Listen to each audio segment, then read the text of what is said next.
ओम शांति। आज के अव्यक्त महावाक्य हैं 14 अप्रैल 1983 के।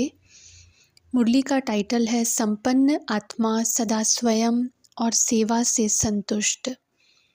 हलचल से परे ले जाने वाले सदा अचल अव्यक्त बाप दादा अपने अचल अडोल बच्चों के प्रति बोले, आज दूर देशवासी बच्चों से मिलने के लिए बच्चों के साकारी लोक में साकार का आधार ले बच्चों को और इस साकारी पुरानी दुनिया को भी देख रहे हैं। पुरानी दुनिया अर्थात हलचल की दुनिया। बाप दादा हलचल की दुनिया की रौनक देख बच्चों की अचल स्थिति को देख रहे थे। यह सब हलचल के नज़ारे साक्षी हो देखते हैं। खेल में यह नज़ारे और ही अपना अचल स्वीट होम और अपनी निर्विघ्न स्वीट राजधानी याद दिलाते हैं। स्मृति आती है कि हमारा घर, हमारा राज्य क्या था और अब भी क्या राज्य आने वाला है और घर जाने वाले हैं। आज बाप दादा यह दृश्य देख रूह रूहान कर रहे थे। यह सब हलचल की दुनिया में रह यह दृश्य देखना कब तक। ब्रह्मा बाप को बच्चों का यह थोड़ा बहुत सहन करने का दृश्य देख दिल में क्या आता कि अभी से सभी को वतन में बुला लेवें। यह बात पसंद है। उड़ सकेंगे, कोई रस्सियां आदि तो नहीं बांधी हुई हैं, किसी भी प्रकार के लगाव से पंख कमज़ोर तो नहीं है, लगाव से पंख कहाँ चिपके हुए तो नहीं है। अभी ऐसी तैयारी की हुई है। बाप दादा तो सेकंड में उड़ेंगे और आप तैयारी करते करते रह जाओ तो तैयार तो हो ना। पहले तो दो बातें अपने से पूछनी पड़ें। पहली, एक तो संपूर्ण स्वतंत्र आत्मा है, अपने पुरुषार्थ की रफ्तार से अपने आप से संतुष्ट हैं। अपनी संतुष्टता के साथ साथ स्वयं की श्रेष्ठ स्थिति का सर्व संपर्क वाली आत्माओं से संतुष्टता का रिस्पॉन्ड मिलता है। दूसरी बात, सेवा में स्वयं से संतुष्ट हैं। यथार्थ शक्तिशाली विधि का रिटर्न सिद्धि प्राप्त हो रही है। अपने राज्य की वैरायटी प्रकार की आत्माओं को, जैसे राज्य अधिकारी, रॉयल फैमिली के अधिकारी, रॉयल प्रजा के अधिकारी और साधारण प्रजा के अधिकारी, सर्व प्रकार की आत्माओं को संख्या प्रमाण तैयार किया है। करावनहार बाप है, लेकिन निमित्त करनहार बच्चों को ही बनाते हैं, क्योंकि कर्म का फल प्रारब्ध मिलती है। निमित्त कर्म बच्चों को ही करना है। संबंध में ब्रह्मा बाप के साथ साथ बच्चों को आना है। बाप तो न्यारा और प्यारा ही रहेगा, तो ऐसी चेकिंग करके फिर बताओ कि तैयार हो। कार्य को आधा में तो नहीं छोड़ना है ना। और बिना संपन्नता के आत्मा कर्मातीत हो बाप के साथ जा नहीं सकती है। समान वाले ही साथ जाएंगे। जाना तो साथ है या पीछे पीछे आना है। शिव की बारात में तो नहीं आना है ना। अभी बताओ तैयार हो या सोच रहे हो कि छू मंत्र का कुछ खेल हो जाए। शिव मंत्र ही छू मंत्र है, वह तो मिला हुआ है ना। ब्रह्मा बाप को बहुत औना था कि बच्चों को तकलीफ़ न हुई हो। तकलीफ़ हुई व मनोरंजन हुआ। आज बहुत वर्षा होने के कारण टेंट आदि सब गिर गए। टेंट हिला व दिल भी हिली। दिल तो मजबूत है ना। क्या होगा, कैसे जाएंगे, यह हलचल तो नहीं है। कुछ तो नई चीज़ भी देखो ना। आबू की मॉनसून आप लोग तो कभी देखते नहीं हो, यह भी थोड़ा सा अनुभव हो रहा है। पहाड़ों की बारिश भी देखनी चाहिए ना। यह भी एक रमणीक दृश्य देखा। जल्दी भागने का संकल्प तो नहीं आता है ना। यह भी अच्छा है जो लास्ट दिन में तूफान आया है। कोई नई न्यूज़ तो जाकर सुनाएंगे ना कि क्या क्या देखा। सुनाने के समाचार में रमणीकता तो आएगी ना। वैसे तो सब अचल हैं, अभी तो बहुत कुछ होना है। यह तो कुछ नहीं है, यह भी तत्वों के परिवर्तन की निशानियां हैं। इसको देख जैसे तत्वों की रफ्तार तेज जा रही है, ऐसे स्व परिवर्तन की रफ्तार भी तीव्र हो। अच्छा, ऐसे सदा स्व परिवर्तन में तीव्र गति से चलने वाले, स्व की संपूर्णता से सेवा के कार्य की संपन्नता करने वाले, सदा साक्षीपन की स्थिति में स्थित रह हलचल के पाठ को भी रमणीक पाठ समझ अचल हो देखने वाले, ऐसे सदा शक्तिशाली श्रेष्ठ आत्माओं को बाप दादा का याद प्यार और नमस्ते। पार्टियों के साथ अव्यक्त बाप दादा की मुलाकात। पहला, सदा साक्षीपन की स्थिति में स्थित रहते हुए ड्रामा के हर दृश्य को देखते हो। साक्षीपन की स्थिति सदा ड्रामा के अंदर हीरो पार्ट बजाने में सहयोगी होती है। अगर साक्षीपन नहीं तो हीरो पार्ट बजा नहीं सकते। हीरो पार्टधारी से साधारण पार्टधारी बन जाते हैं। साक्षीपन की स्टेज सदा ही डबल हीरो बनाती है। एक हीरे समान बनाती है और दूसरा हीरो पार्टधारी बनाती है। साक्षीपन अर्थात देह से न्यारे आत्मा मालिकपन की स्टेज पर स्थित रहे। देह से भी साक्षी, मालिक। इस देह से कर्म कराने वाली, करने वाली नहीं। ऐसी साक्षी स्थिति सदा रहती है। साक्षी स्थिति सहज पुरुषार्थ का अनुभव कराती है, क्योंकि साक्षी स्थिति में किसी भी प्रकार का विघ्न या मुश्किलात आ नहीं सकती। यह है मूल अभ्यास। यही साक्षी स्थिति का पहला और लास्ट पार्ट है, क्योंकि लास्ट में जब चारों ओर की हलचल होगी तो उस समय साक्षी स्थिति से ही विजयी बनेंगे। तो यही पाठ पक्का करो। अच्छा, दूसरा पॉइंट, सदा अपने को संगम युगी श्रेष्ठ आत्माएं समझते हो। संगम युग श्रेष्ठ युग है, परिवर्तन युग है, आत्मा और परमात्मा के मिलन मेले का युग है। ऐसे संगम युग के विशेषताओं को सोचो तो कितनी है। इन्हीं विशेषताओं की स्मृति में रह समर्थ बनो। जैसी स्मृति वैसा स्वरूप स्वतः बन जाता है। तो सदा ज्ञान का मनन करते रहो। मनन करने से शक्ति भरती है। अगर मनन नहीं करते, सिर्फ सुनते सुनाते तो शक्ति स्वरूप नहीं, लेकिन सुनाने वाले स्पीकर बनेंगे। आप बच्चों के मनन का चित्र भक्ति में भी दिखाया है। कैसे मनन करो वह चित्र याद है। विष्णु का चित्र नहीं देखा है। आराम से लेटे हुए हैं और मनन कर रहे हैं, सिमरण कर रहे हैं। सिमरण कर, मनन कर हर्षित हो रहे हैं। तो यह किसका चित्र है। छैया देखो कैसी है।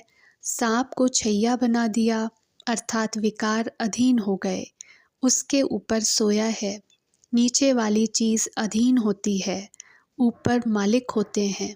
मायाजीत बन गए तो निश्चिंत। माया से हार खाने की, युद्ध करने की कोई चिंता नहीं। तो निश्चिंत और मनन करके हर्षित हो रहे हैं। ऐसे अपने को देखो, मायाजीत बने हैं। कोई भी विकार वार न करे। रोज़ नई नई पॉइंट स्मृति में रख मनन करो तो बड़ा मज़ा आएगा। मौज में रहेंगे, क्योंकि बाप का दिया हुआ खजाना मनन करने से अपना अनुभव होता है। जैसे भोजन पहले अलग होता है, खाने वाला अलग होता है, लेकिन जब हजम कर लेते तो वही भोजन खून बन शक्ति के रूप में अपना बन जाता है। ऐसे ज्ञान भी मनन करने से अपना बन जाता, अपना खजाना है, यह महसूसता आएगी।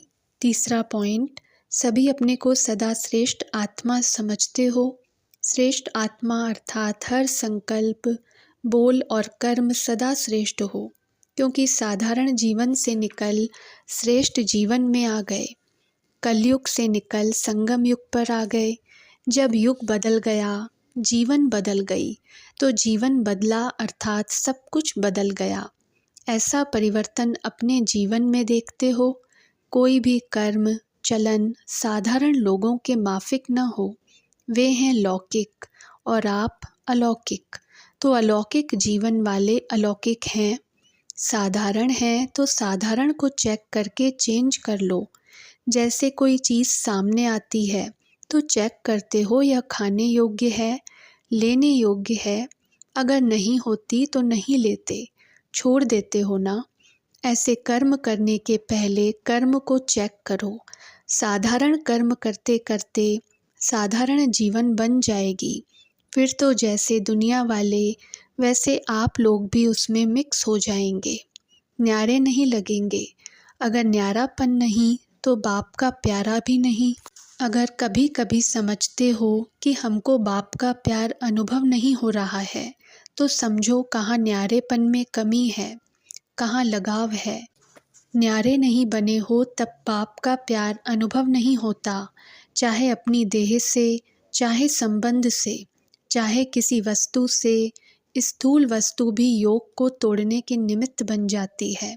संबंध में लगाव नहीं होगा, लेकिन खाने की वस्तु में, पहनने की वस्तु में लगाव होगा। कोई छोटी चीज़ भी नुकसान बहुत बड़ा कर देती है।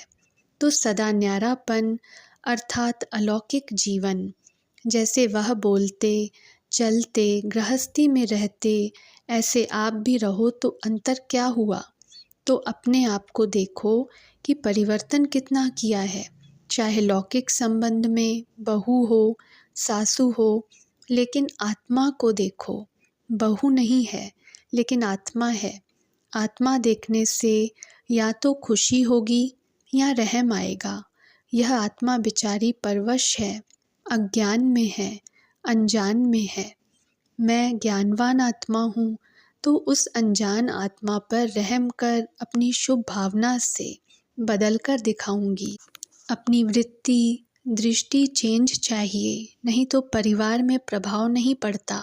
तो वृत्ति और दृष्टि बदलना ही अलौकिक जीवन है। जो काम अज्ञानी करते वह आप नहीं कर सकते हो। संग का रंग आपका लगना चाहिए, न कि उन्हों के संग का रंग आपको लग जाए। अपने को देखो, मैं ज्ञानी आत्मा हूँ, मेरा प्रभाव अज्ञानी पर पड़ता है। अगर नहीं पड़ता तो शुभ भावना नहीं है। बोलने से प्रभाव नहीं पड़ेगा, लेकिन सूक्ष्म भावना जो होगी उसका फल मिलेगा। अच्छा, चौथा पॉइंट, हर कदम में सर्वशक्तिवान बाप का साथ है, ऐसा अनुभव करते हो। जहाँ सर्वशक्तिवान बाप है, वहाँ सर्व प्राप्तियाँ स्वतः होंगी।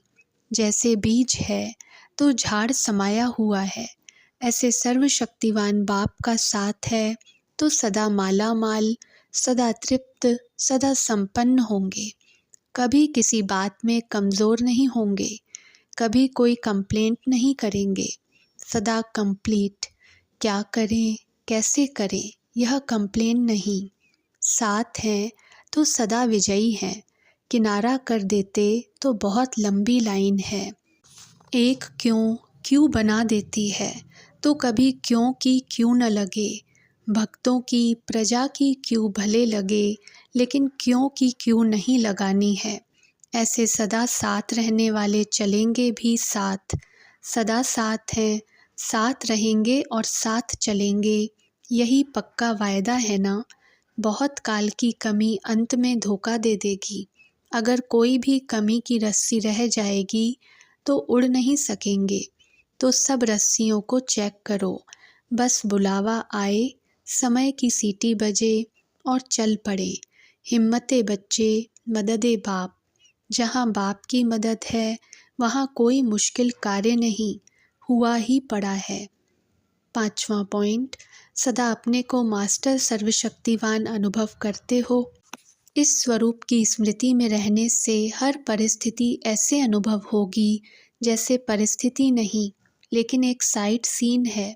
परिस्थिति समझने से घबरा जाते, लेकिन साइट सीन अर्थात रास्ते के नज़ारे हैं तो सहज ही पार कर लेते।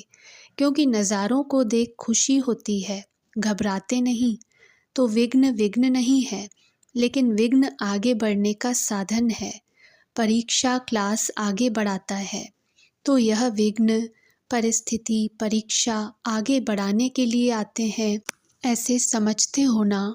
कभी कोई बात सोचते यह क्या हुआ, क्यों हुआ, तो सोचने में भी टाइम जाता है।